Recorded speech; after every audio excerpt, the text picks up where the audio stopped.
Break के बाद स्वागत है आपका। ये खबरों में बढ़ते आगे। दिल्ली के महिंद्रा पार्क इलाके में भजन बजाने पर एक युवक की हत्या के बाद से लोग भड़के हुए हैं।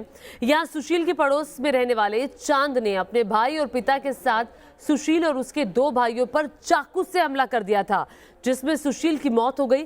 हत्या के 3 दिन बाद भी मुख्य आरोपी फरार है।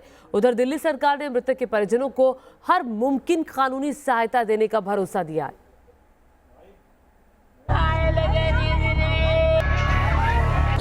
दिल्ली में भजन सुनाने पर मार डाला। पड़ोसियों ने किया 3 भाइयों पर जानलेवा हमला। मुख्य आरोपी अभी भी पुलिस की गिरफ्त से बाहर।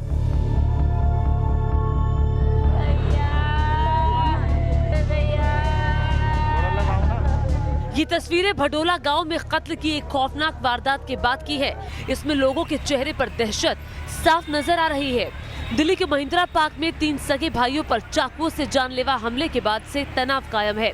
3 सगे भाइयों पर जिस तरह पड़ोस में रहने वालों ने बेरहमी से हमला किया, उससे इलाके के लोग बेहद गुस्से में हैं। वारदात का मुख्य आरोपी अभी भी पुलिस की गिरफ्त से बाहर है, जिससे हिंदू संगठन भड़के हुए हैं। वारदात 27 अक्टूबर की है। महिंद्रा पार्क के भडोला गांव में सुशील अपने घर के बाहर भजन बजा रहा था। इससे पड़ोस में रहने वाला चांद और उसका परिवार भड़क गया।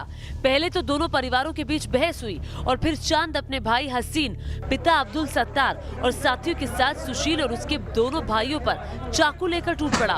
उसका बाप ने खुद पकड़ रखा था, मेरे बच्चों को छुरी से मारा है। हाँ, चक्कू रहा था, उनके तीनों बेटों के हाथ में था, तीनों के था, और उसकी माँ भी मार रही थी। उसका बाप पकड़ रखा था, तीनों बच्चों को मेरे घायल कर रही है। इस हमले में बुरी तरह घायल तीनों भाइयों में से सुशील की अस्पताल में मौत हो गई, जबकि एक भाई अब भी अस्पताल में भर्ती है। परिजनों की माने तो चांद और उसका परिवार पहले से ही हमले की ताक में था। परिजनों का ये भी आरोप है कि आरोपियों ने उनके परिवार की एक महिला के साथ छेड़खानी भी की थी। जी हमारे पड़ोसी हैं वो। अच्छा। सिर्फ गाना बजाने की बात थी। अच्छा। घर के अंदर? घर के बाहर गली में बाहर। तो उनका ये प्लान था कि जी किसी तरह हम लड़ें। अच्छा। लड़ने के बाद उन्होंने ना तुरंत छुरी चाकू निकाल ली। सिर्फ बात ही हो रही थी वहाँ पर, और उनके साथ 5-6 लड़के और थे। पुलिस ने इस वारदात में चांद के माता पिता समेत 4 लोगों को हिरासत में ले रखा है, लेकिन मुख्य आरोपी चांद और उसका भाई हसीन अभी भी फरार है। दिल्ली के उप मुख्यमंत्री मनीष सिसोदिया ने पीड़ितों के परिजनों को भरोसा दिया है कि आरोपियों को सजा दिलाने के लिए दिल्ली सरकार पूरी कानूनी सहायता देगी। इन लोगों ने हत्या की है, उसमें से 2 लोग बचे हुए हैं। मैं भी पुलिस के आला अधिकारियों से बात करूंगा कि जल्द से जल्द इनको क्लू लेके इनको भी पकड़ा जाए, और सरकार भी ये सुनिश्चित करेगी कि बड़े से बड़ा वकील करके कहीं भी कोई कोताही ना हो और इसमें कहीं कोई नरमी ना आए।